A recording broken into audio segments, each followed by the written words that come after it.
Migit 500 na hortelano king Magalang, Pampanga, tinanggap sao pinansyal iba't king Department of Social Welfare and Development. Ay ni-report ng Ira Ignacio.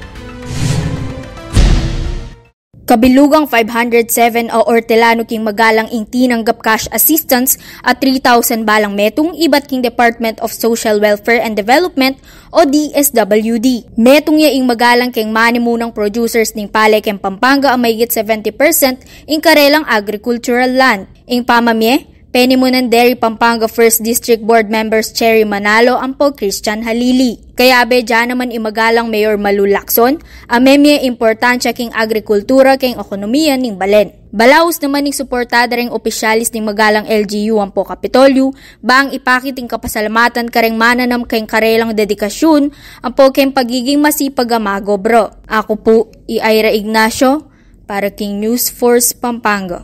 Balitang tutu, King Balen, susuyo.